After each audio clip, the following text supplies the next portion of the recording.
discovered documents personally written by the assassin, suggesting that he was linked to the KGB's Department for Assassination Abroad, and that he had returned to the U.S. from the Soviet Union only temporarily on a mission.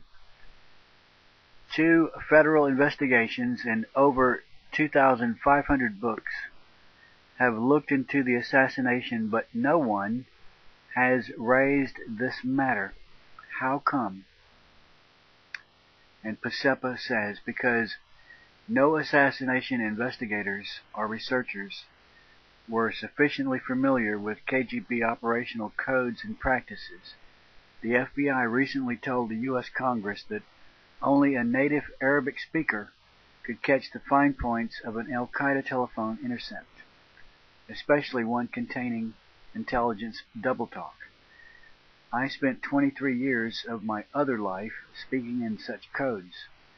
Even my own identity was codified. In 1955, when I became a foreign intelligence officer, I was informed that from then on my name would be Mihai Podenu, and Podenu I remained until 1978, when I broke with communism. All of my subordinates and the rest of the Soviet bloc foreign intelligence officers used codes in their written reports when talking with their sources and even in conversations with their own colleagues. When I left Romania for good, my espionage service was the university. The country's leader was the architect. Vienna was Videle, and so on. In an interview published in the U.S., KGB General Boris Solomatin, a longtime deputy chief of the PGU, which is the Soviet Foreign Intelligence, once stated, quote, "I don't make out of myself a man who knows everything in intelligence, as some former officers of the First Department who have written their books try to do. In intelligence and counterintelligence, only the man who is heading these services knows everything. I am saying this because all the questions concerning ciphers and cipher machines were under another department in a directorate outside of mine, similar to your National Security Agency. During my last 10 years in Romania, I also managed the country's equivalent of NSA and became familiar with the code system used throughout the Soviet bloc intelligence community. This knowledge allowed me to realize that the innocuous-sounding letters from Oswald and his Soviet wife to the Soviet embassy in Washington, D.C., which were made available to the Warren Commission, constituted veiled messages to the KGB. In them, I found proof that Oswald was sent to the U.S. on a temporary mission and that he planned to return to the inscrutable Soviet Union after accomplishing his task. It took me some years to shift the wheat from the chaff in going through the piles of investigative reports generated by the violent death of the young American president, but when I finished, I was fascinated by the wealth of KGB fingerprints all over the story of Oswald and his killer, Jack Ruby.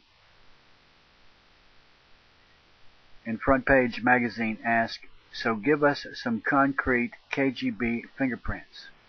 Pacepa says, "Let's take the handwritten note in Russian Oswald left his Soviet wife, Marina, just before he tried to kill American General Edwin Walker in a dry run before going on to assassinate President Kennedy." That very important note contains 2 KGB codes. Friends, code for support officer, and Red Cross, code for financial help. In this note, Oswald tells Marina what to do in case he is arrested.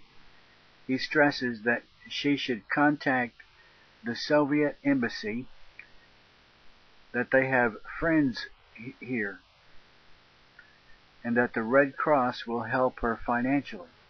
Particularly significant is Oswald's instruction for her to send the embassy the information about what happened to me. At that time, the code for embassy was office. But it seems that Oswald wanted to be sure Marina would understand that she should immediately inform the Soviet embassy. It is noteworthy that Marina did not mention this note to the U.S. authorities after Oswald's arrest.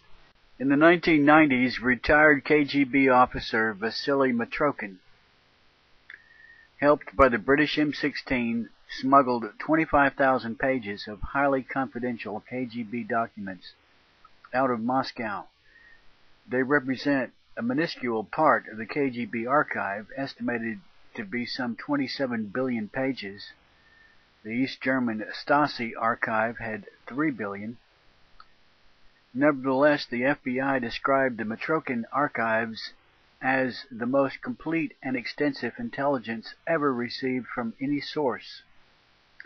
According to this archive, the first American book on the assassination of JFK, entitled Oswald, Assassin or Fall Guy, which blames the CIA and the FBI for the crime, was masterminded by the KGB.